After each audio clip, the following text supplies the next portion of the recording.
Welcome to episode 9 of the Red Book podcast. This is a podcast focused entirely on exploring the works of J.R.R. Tolkien and his created legendarium. From the Silmarillion to Letters, to the history of Middle-earth, the Lord of the Rings, and everything in between. In episode 8, which you can listen to on your podcast platform of choice or on YouTube at The Red Book, I discussed the apparent, hopeless conflict of Tolkien's Dark Lords, Morgoth and Sauron. Why do they fight what appears from the outside to be a hopeless endeavour against the forces of good?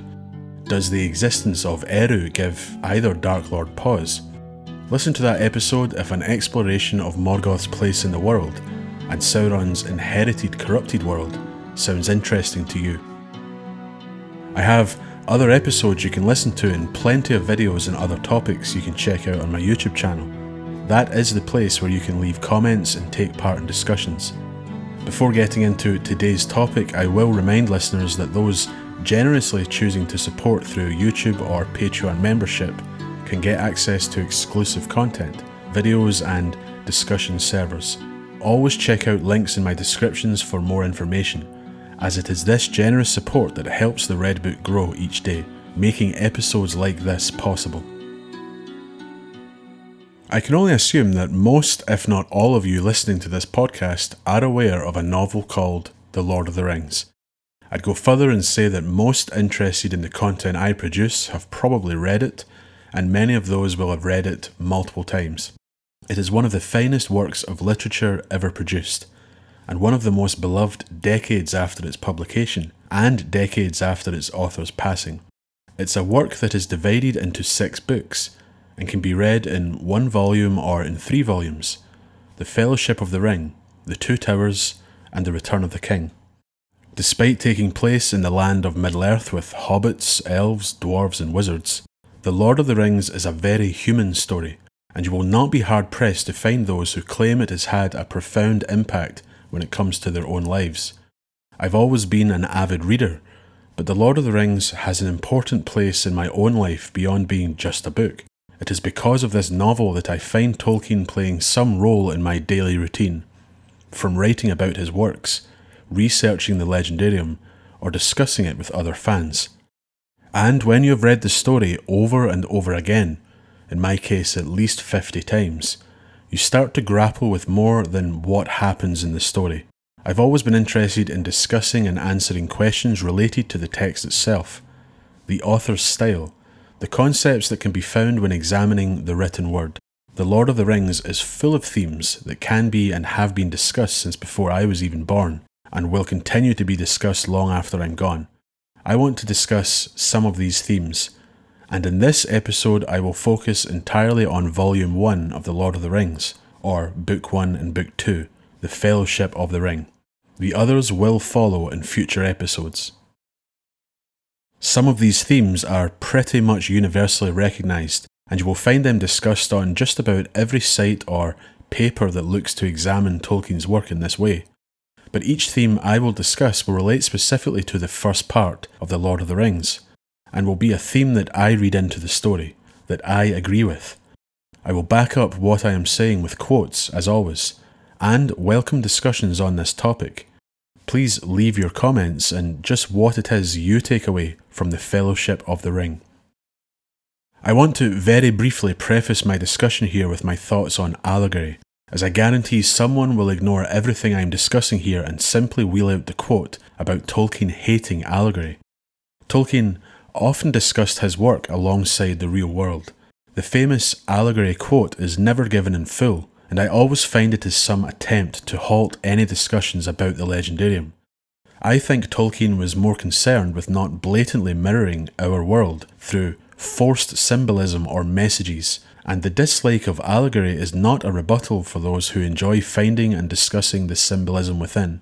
We also shouldn't take Tolkien's apparent hatred so seriously, considering he was the writer of Leaf by Niggle, which is very allegorical. What I want you to take away is what Tolkien says in Letter 203, that there is no quote-unquote symbolism or conscious allegory in the story, but there is applicability. Tolkien admitting that the mythical and historical tale of his work really can be applied to present times. The story being about death and the desire for deathlessness, the fall, morality and the machine. Tolkien's views on allegory are something I will discuss in detail at a later date, but it is short-sighted to say Tolkien despised allegory when talking about themes, influences and values. The Lord of the Rings is not just a story or work of pure creativity with no outside influence. The intention was clear, no conscious allegory, but Tolkien was creatively making a history and myth through his works, consciously changing parts with his own views and faith in mind. The real world is applicable to Tolkien, just like it is applicable to all timeless mythologies. The corruption of power. I did say that some themes are universal, and I think you'd have a hard time arguing against the theme of power and its corrupting influence. I wrote about this as far back as when I was 15 years old at school, and could dedicate an entire episode to it. It is in the Fellowship of the Ring where we learn of the main antagonist, Sauron. He is not physically present in the story, but his ring takes his place in the story, the one ring being the greatest of all rings of power, and the object of his focus and desire. Once lost long ago, the Dark Lord is seeking it to swiftly claim dominion over Middle-earth. Gandalf shares this information with us in Chapter 2, The Shadow of the Past, and the wizard speaks the infamous ring verse to Frodo Baggins, before telling him and the reader that the ring held by Frodo is the Master Ring, the one ring to rule them all. He, Sauron, greatly desires it, but he must not get it. Frodo then essentially carries the antagonist with him throughout the story, a constant threat of corruptive influence and power.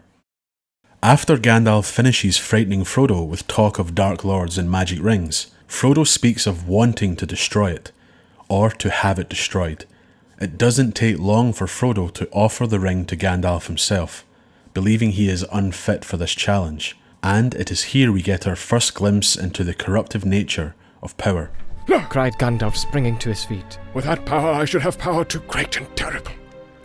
And over me the ring would gain a power still greater and more deadly." His eyes flashed and his face was lit by a fire within. "Do not tempt me, for I do not wish to become like the Dark Lord himself. Yet the way of the ring to my heart is by pity. Pity for weakness and the desire of strength to do good. Do not tempt me. I dare not take it, not even to keep it safe, unused. The wish to wield it would be too great for my strength. I shall have such need of it. Great perils lie before me." This is something I have discussed in detail in a video you can watch, called Of Gandalf as the Lord of the Rings. There I discuss the self-righteous Gandalf, one who wishes to fix Middle-earth, removing evil tyrants and helping the free folk. He would then fail to realise in this scenario that by removing a tyrant he would be a new tyrant, dedicated to putting things right, by any means necessary, through a sleepless vigilance and dedication. He wouldn't use his wisdom to lead others to a path of good. He would dictate what was good and force it upon them, his own vision of goodness. His authority, wisdom and power would determine what was right and compel others through strength of will to obey. Tyranny, an oppressive, cruel and perverted version of goodness, making this figure a Dark Lord worse than Sauron in Tolkien's mind, a figure of goodness falling to evil. So early into the story we have a glimpse of the effect the One Ring has on the characters, and less on the power offered by the ring itself. To claim it, attempt to use it, even for good, will lead to corruption and evil. This is because of who made the ring and why it was made. Sauron, desiring dominion, poured the greater part of his own spirit into an object that would enhance his power on earth, his power of domination. This makes the message clear. This ring of evil intent will turn all to evil. There can be no path of good with the ring. But this is what leads to corruption. Figures believing they are a special case, that the wise are wrong, and that they will not fall. Figures like Gandalf being tested through being offered the ring, turning down the chance for victory to essentially save themselves and everyone else from a dark fate, even if Sauron could or would be overthrown in the process. This is repeated later in Volume 1, when the elf Galadriel is offered the ring by Frodo, under very different circumstances. Again, I have a video where I discuss this offer in great detail, called Of Galadriel and the One Ring. Galadriel, like Gandalf, is a figure of power, and by being offered this ring, she has the chance to fulfill desires reaching back thousands of years. A chance to not only oust Sauron, but to rule her own great dominion, greater than Lothlorien, a realm of Middle-earth. Her small yet great realm would spread, and she could wield the ring's power to create a greater vision of the land of bliss to the west, Aman, but across Middle-earth. She lifted up her hand, and from the ring that she wore she issued a great light that illuminated her alone, and left all else dark. She stood before Frodo, seeming now tall beyond measurement, and beautiful beyond enduring, terrible and worshipful. Then she let her hand fall, and the light faded, and suddenly she laughed again, and lo! She was shrunken. A slender elf woman, clad in simple white, whose gentle voice was soft and sad. "I pass the test," she said. "I will diminish, and go into the west, and remain Galadriel." But, like Gandalf, she rejects the offer, and accepts her own diminishment. Despite talk of the ring giving her all she had desired, it would once again be corruptive. The Galadriel who would achieve her dream would be unrecognisable, and she would hold Middle-earth in an unchanging land of so-called bliss, ruled by a dark queen. Beautiful yet terrible. Both Galadriel and Gandalf having the wisdom to know that victory would come at a price, and it is a price too great to imagine. Both figures refusing the temptation of the ring through great acts of willpower and mental fortitude. Tolkien choosing to use two supreme figures of good to show the risk of accepting the treasure that would perhaps lead to an easier victory at great cost. But what's the use of just showing us figures escaping from the corruptive influence of power? Volume 1 of The Lord of the Rings clearly serves as examples of those who were not so lucky, who have suffered or have been corrupted by power.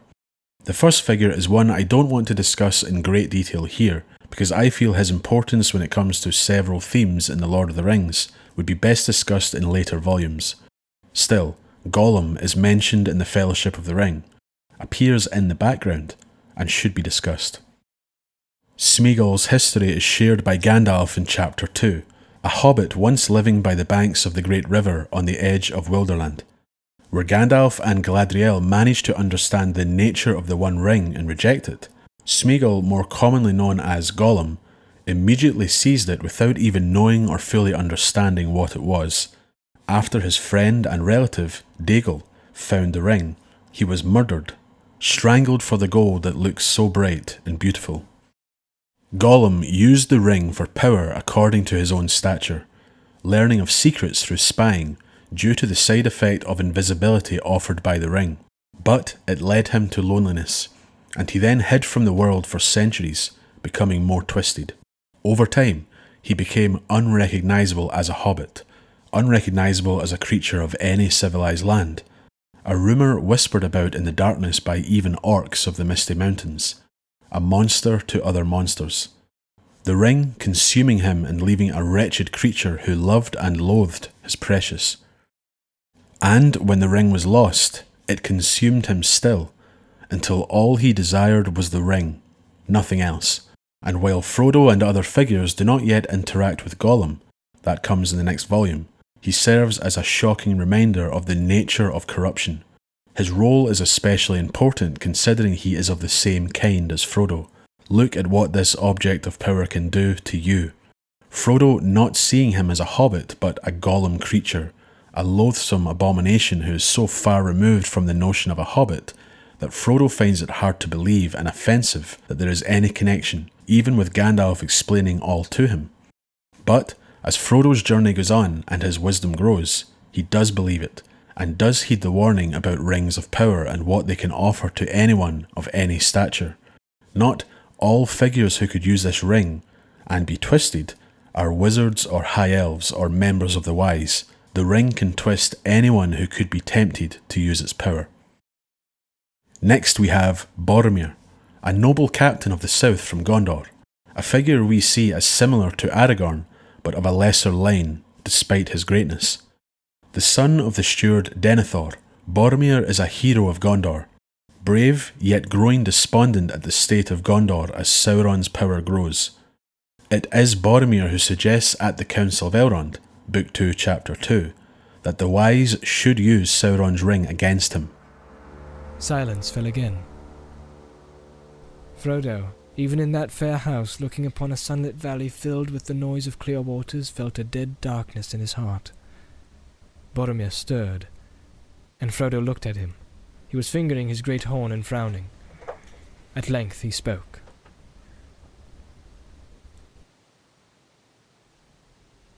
"I do not understand all this," he said. "Saruman is a traitor. But did he not have a glimpse of wisdom? Why do you speak ever of hiding and destroying? Why should we not think that the great ring has come into our hands to serve us in the very hour of need?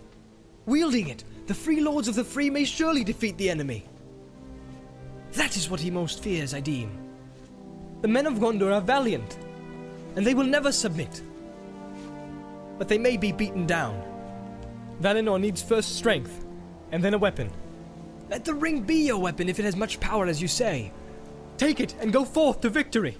Like Gollum, we should pity Boromir. As the story progresses, the pressure on Boromir grows. The ring poisons him. He no longer sees the attempt to destroy the ring as the right choice. In fact, it is folly, especially with a ring of such power being held by a hobbit.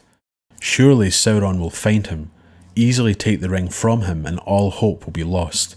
Why not plan a new strategy? Use the ring. Why not let him borrow the ring and take it to Gondor to keep it safe? By the time we reach the final chapter of the Fellowship of the Ring, Boromir has gone quite mad, out of fear of what will happen to his men, to his kin and his homeland. In trying to convince Frodo, he pushes the hobbit further away from the idea, demonstrating to the hobbit firsthand what the ring can do to someone so courageous and noble. Elves and wizards become they, and they fail to understand true-hearted men, men who will not be corrupted. The ring will be the strength to defend them, a gift to the foes of Mordor. It is mad not to use it, to use the power of the enemy against him. The fearless, the ruthless, these alone will achieve victory. What could not a warrior do in this hour, a great leader? What could not Aragorn do? Or if he refuses, why not Boromir? The ring would give me power of command, how I would drive the hosts of Mordor and all men would flock to my banner. Boromir strode up and down, speaking ever more loudly. Almost he seemed to have forgotten Frodo while his talk dwelt on walls and weapons and the mustering of men, and he drew plans for great alliances and glorious victories to be, and he cast down Mordor and became himself a mighty king, benevolent and wise. Suddenly he stopped and waved his arms. "And they tell us to throw it away," he cried. "I do not say destroy it, that might be well. If reason could show any hope of doing so, it does not. The only plan that is proposed to us is that a halfling should walk blindly into Mordor and offer the enemy every chance of recapturing it for himself. Folly. This is the corruptive influence of power, and Boromir, who once seemed so reasonable, becomes a raving madman. In the space of mere sentences, the ring goes from a weapon that can defend Gondor to a weapon used by Boromir, issuing commands far and wide, gathering men to his banner, becoming a mighty king. Just like Gollum serves as a reminder of even hobbits becoming corrupted creatures, Boromir is the reminder that good men can fall, that the desire to help others with the ring cannot be achieved, and it pushes Frodo into isolation in a desire to not tempt others with the One Ring. It is his burden, and his only. We move on to Saruman the White, the head of Gandalf's order. Tolkien covers many bases with figures tempted by power: Gollum, Boromir, Gandalf, Galadriel. But with Saruman, we have a being who holds considerable power and authority, who does not pass his test. In fact, Saruman fails miserably, and betrays not only his own order, but even Sauron too. We can bide our time. We can keep our thoughts in our hearts, deploring maybe evils done by the way, but approving the high and ultimate purpose. Knowledge, rule, order. All the things that we have so far striven in vain to accomplish, hindered rather than helped by our weak or idle friends. There would not be any real change in our designs, only in our meat. I do discuss Saruman's fall in more detail in the video of Saruman and the Path of Wisdom, and there I talk of his change from white to many colours, symbolising power spoiling pure intentions. It is the loss of purity and a declaration that Saruman has rejected the noble cause that led him to Middle-earth in the first place. He rejects restrictions placed upon him. There are no rules he must obey. He is telling Gandalf that he has broken free from his chains, the limits placed upon him. The destruction of white and the adoption of many colours is the desire to know everything and rule all. The white robes representing a limiter in regards to his own perceived wisdom, skill and knowledge. Saruman is one of the greatest symbols of desire for power leading to folly, falling from a high errand with already great power and responsibility to become a petty tyrant who will never stand above the greater tyrant of Mordor, and who rejects multiple offers of friendship and forgiveness out of pride and ego. Tolkien does not let us see Saruman as he was before. We are told of his greatness, the respect he once held, and we now witness a fallen figure. A figure who fell before even attempting to claim the One Ring. Almost as if Tolkien is making us aware that we can't just use the overwhelming temptation of the One Ring as an excuse for corruptive power and bad decisions. Saruman fell before he had a chance to obtain the ring. It was simply the means that would allow him to accomplish his own designs. Similar to Galadriel, but from a position where it was obvious from the start that Saruman would stand above others, from a being who did see other races as beneath him and his noble order. He was the wisest. Of an ancient and noble order, why shouldn't he hold power? Why are others standing in his way? Power becomes his sole focus. Finally, when it comes to the corruptive nature of power, is there a greater example in the Fellowship of the Ring than the Ringwraiths? The Nazgul, those 9 black riders pursuing Frodo for the One Ring throughout Book 1. Gandalf, again the bearer of bad tidings to Frodo in Chapter 2, tells the Hobbit that 9 great rings of power were gifted to men by Sauron, proud and great. He ensnared them, and long ago they fell under the dominion of the One, becoming Ringwraiths, shadows under his great shadow, and his most terrible servants. Ringwraiths represent the corruptive nature of power to an extreme, even more so than Gollum. They are not wretched creatures desiring to hold the One Ring after its loss. They are corrupted to the point where their will is no longer theirs. Sauron dictates their existence, and they are powerless to argue. Having once seemingly enjoyed the benefits of great rings of power, becoming warriors, kings and sorcerers of old, they were now lesser shadows under the greater, lacking the ability to turn from their evil path, having faded thousands of years before. Being unable to achieve peace through death, they will rise or fall with their master who holds their fate in his hands. As they stalk Frodo, nightmarish figures of corruption relentlessly pursuing their master's prize, they serve as a reminder of the cruel nature of Sauron, how easy it is to fall to darkness, and how any benefits from power beyond measure are short-lived compared to the endless suffering that comes after, with death even being something that can't be expected as a means of escaping the torture of existence. They complete the spectrum of the corruptive influence of not only rings but power itself, from those like Frodo who deal with the temptation of power throughout the journey, through those who manage to overcome their test or fall to madness or grief, to those who took power and fell to it, becoming ensnared by a malicious and tyrannical will.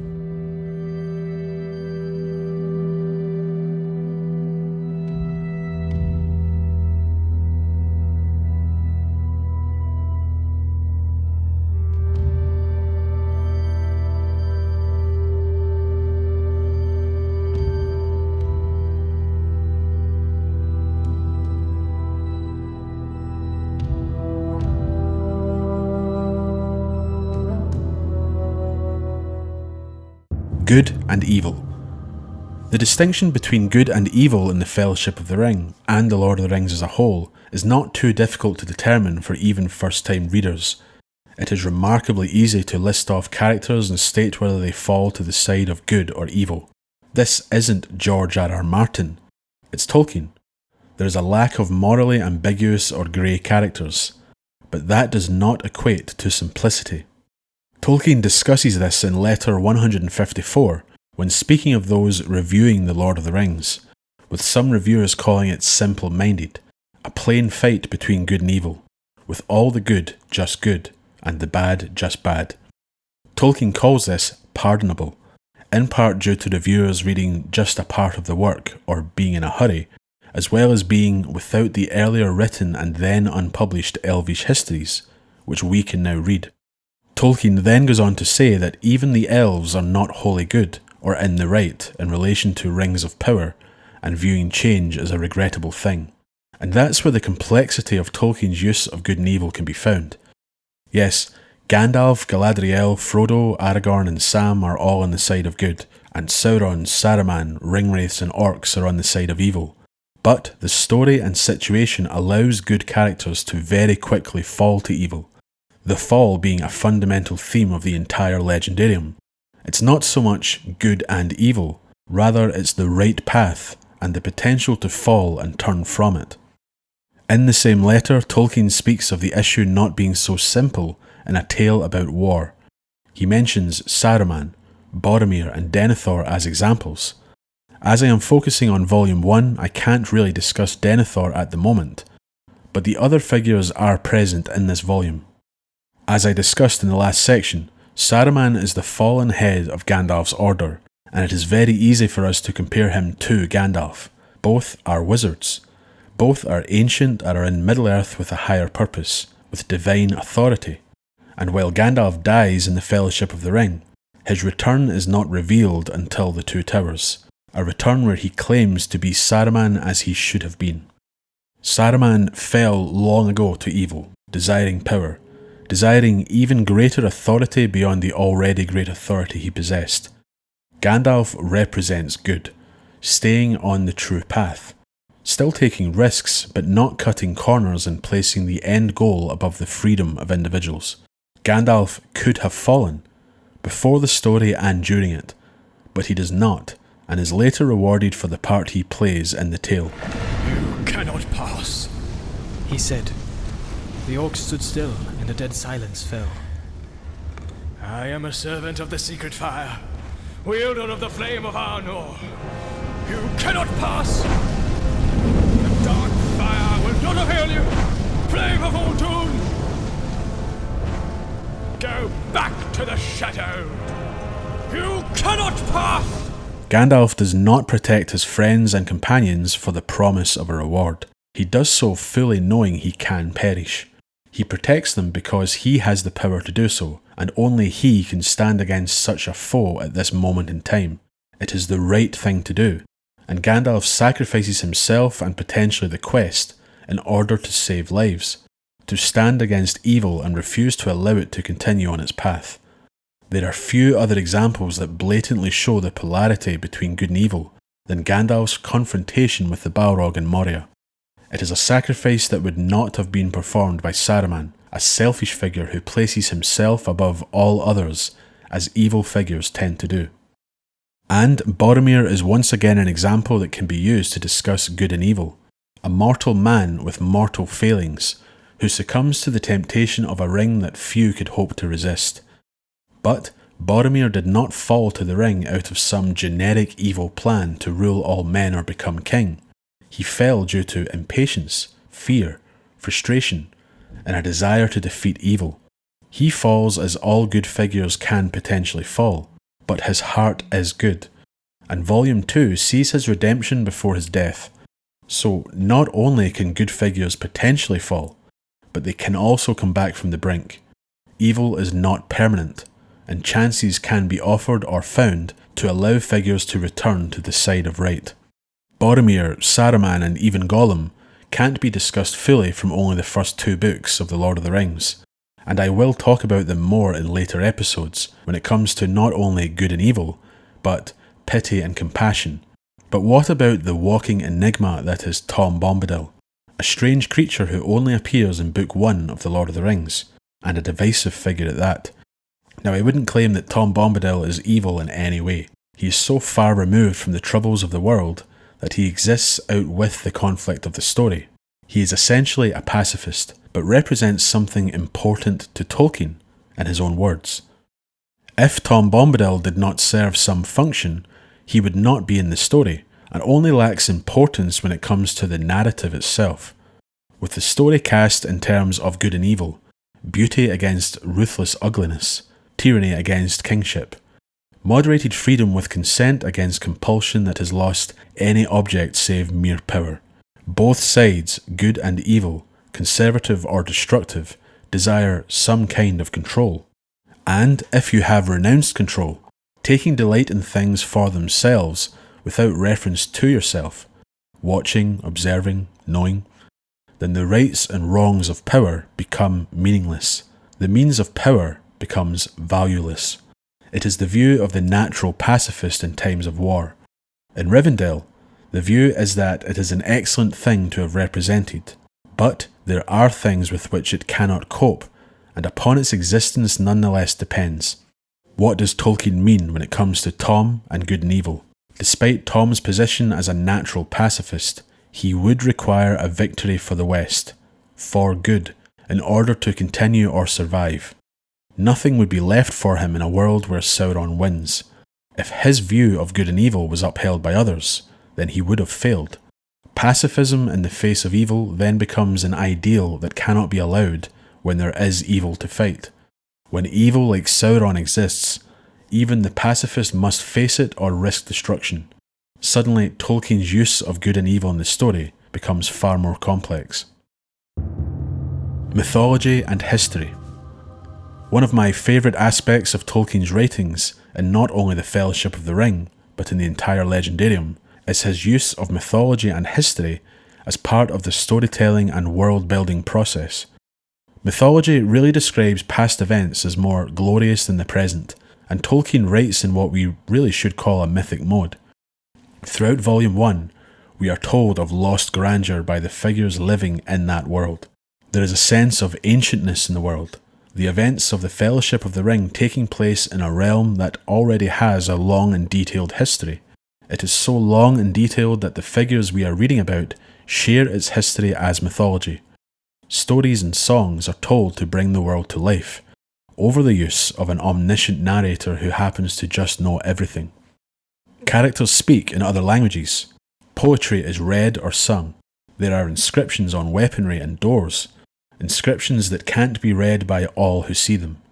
Rarely is it that the narrator just provides us with information in these forms. It is the characters themselves. They have had stories told to them. Some are old enough to have lived through the stories. Aragorn is one example of this, a noble figure who does not have that nobility fully revealed until Chapter 2 of Book 2, The Council of Elrond. He carries a broken blade, an ancient weapon of myth and legend that was responsible for removing the Ring of Power from Sauron's hand. Aragorn's Excalibur, the symbol that he is an heir to a throne, a hidden enemy of Sauron who must walk out of the shadow of the past to stand against him and reunite his people. Aragorn's history is revealed to us by Aragorn himself, by ancient elves who are wise in the lore of his people. Secrets are kept and we are told of them alongside other characters, as if we are sitting at the council listening to ancient tales. I discuss Aragorn and the Sword That Was Broken in a video you can watch called Of Anduril, the Sword of Kings. Aragorn tells us the tale of Tunuviel, as if we are sitting with the hobbits learning about the Elder Days, a tale we can now read in the Silmarillion. But in the Fellowship of the Ring, Tolkien has figures tell us the tale. The same can be said of Bilbo and Elendil, a figure who is so renowned that we only get a glimpse of it through Bilbo's words, through his lack of full understanding of Elendil's place in the history of Arda. This is a running theme throughout. Elves pass into the story briefly and are gone. We share moments with strange fantastical creatures like Tom Bombadil, and they pass from the story never to reappear. And unlike mythology in our own world, these tales did happen. but there is still the chance that we are being told tales to instill a sense of awe and wonder, exaggerated mythological versions of true events. Even the story we are reading is myth, told to us in the Red Book of Westmarch. The influence of mythology shapes the entire legendarium, and is present at its very core and origin. It is more than a literary technique, but it makes up the fabric of the tale, truth mingled with legend and myth. A world in decline. Middle-earth has existed long before the Fellowship of the Ring, and it has changed greatly in that time. Elves are rather distant in the story, a far cry from the elves who shaped the story of the First Age in the Silmarillion. Here we witness them leaving the shores of Middle-earth, with the hope that men will inherit the earth. But elves are responsible for much of the beauty and magic of Middle-earth, and with their passing, that wonder will never be recovered. This is apparent when thinking of the figures of Elrond and Galadriel, both bearing great rings of power, and both being aware of the possibility that the destruction of Sauron's Master Ring will end their own realms of bliss. They are timeless islands set amidst the ocean of decay in Middle-earth. They too will decay, and fail if Frodo succeeds in his quest or even if he fails. "We do not know for certain," answered Elrond sadly. "Some hope that the three rings, which Sauron has never touched, would then become free, and their rulers might heal the hurts of the world that he has wrought. But maybe when the one has gone, the three will fail, and maybe fair things will fade and be forgotten. That is my belief." There is great sorrow in the words of Elrond. Even with Sauron defeated, he believes the three will fail, and many fair things will be lost. He has no hope of another outcome, his wisdom overruling that hope. It seems that in the Third Age of Middle-earth, the last remnants of a magical past will pass, both good and evil. Even Sauron's defeat will be the end of the last great and arguably supernatural threat to the dominion of men. Couple that with the elves passing, and it is a further distance between the angelic powers of the Valar to the west and the mortal realms of the east. A distance that grows with each passing year. Even from a less magical place, the idyllic home of the hobbits will decline, that innocence no longer being viable in a world torn apart by war, the last bastion of innocence dragged into a conflict that will not spare them. Its decline comes from its loss of innocence as outside forces take an interest in it, and as forces from within are thrust into a war for Middle-earth. This isn't fully realised until the end of Volume 3, but the decline starts the moment they set foot outside of the Shire. Things will not be the same again, and it just takes time for the likes of Frodo to realise this. I think a moment in the Fellowship of the Ring that highlights the theme of decline is when the Company of the Ring itself sets foot in the mansion of the dwarves, Khazad-dûm. From the entry at the gate to the journey throughout its halls, we are filled with wonder, but at what once was. It's a sombre journey through a once great realm, torn apart by greed, evil, and the ravages of time. An attempt to reclaim it and bring back the glory days of yesteryear failed miserably, as we find out, and all who attempted it died in misery. The glorious past cannot be reclaimed, its time has already happened, and all that remains is a barren realm of memories that will fade as dwarves pass from the world. Home. Before discussing the final theme for this podcast, I want to briefly talk about home. The Fellowship of the Ring gives us that feeling of comfort when figures speak of their home. There's also that feeling of loss when they are forced to leave home. An obvious example would be the hobbits of the Shire.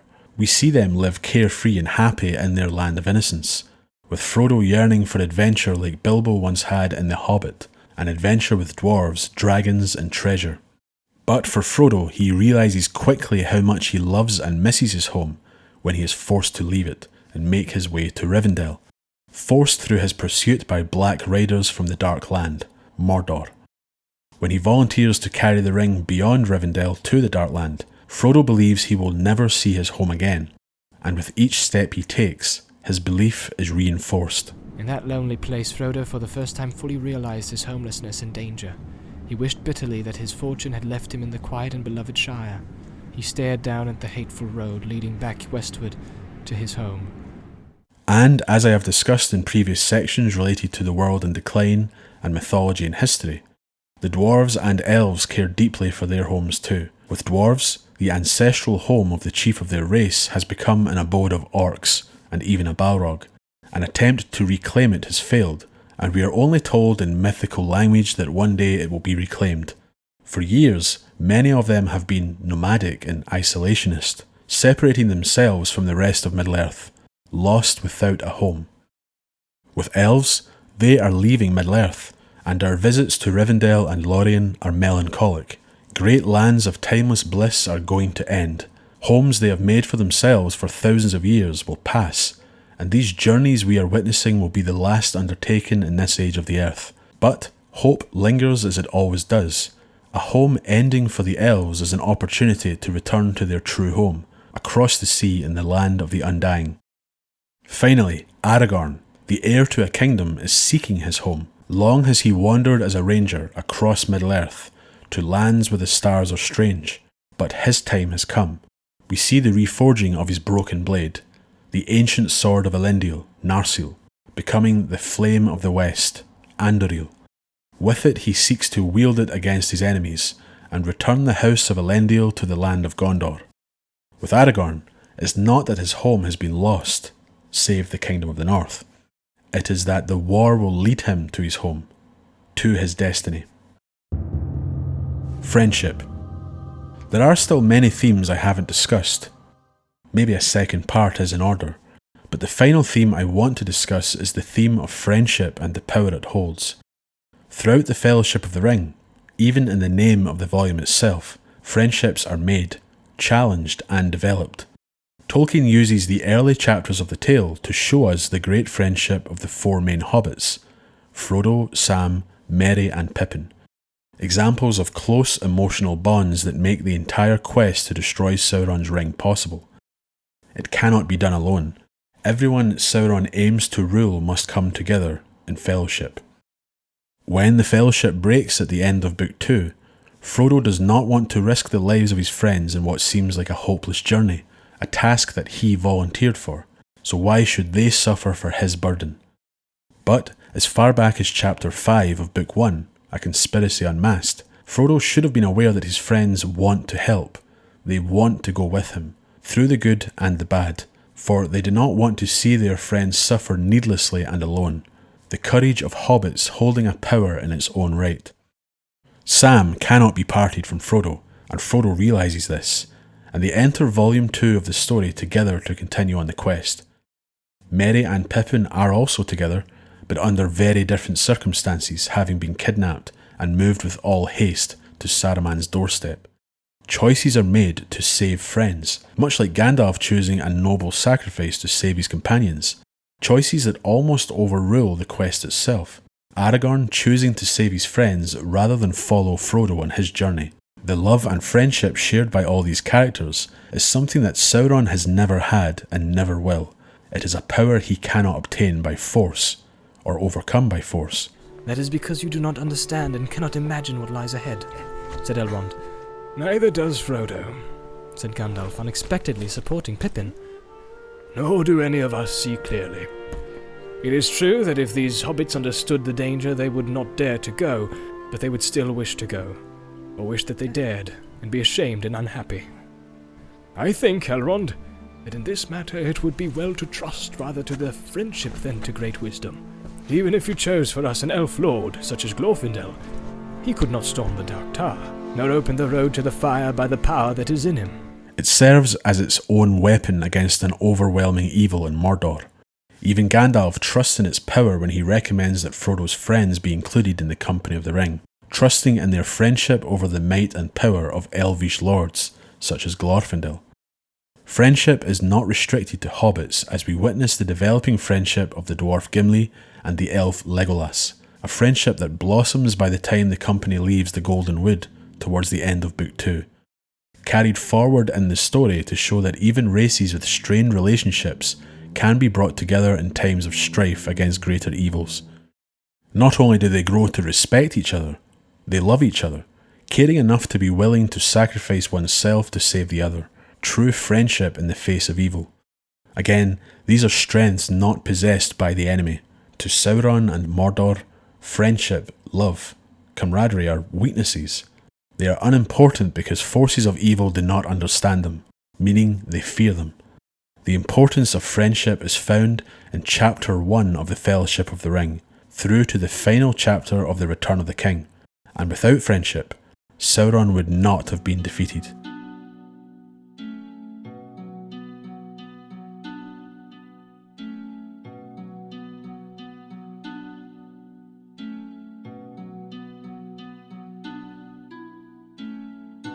These are just some of the themes of the Fellowship of the Ring.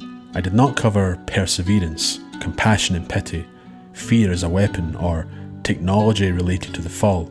Maybe I will end up doing multiple episodes for each volume and not just one, but that's really down to you. So please let me know if this is a good idea. I will be expanding upon all the ideas I covered when I get into the Two Towers and the Return of the King. Some of these themes will grow in importance or scope by the time we reach the latter stages of the tale. What is important to take away here is that it's hard to be wrong about what you read into The Lord of the Rings. It's an experience reading it, and many people take away different messages and lessons from the text, many points of discussion and matters of importance. These are just some of the themes I take away from the tale.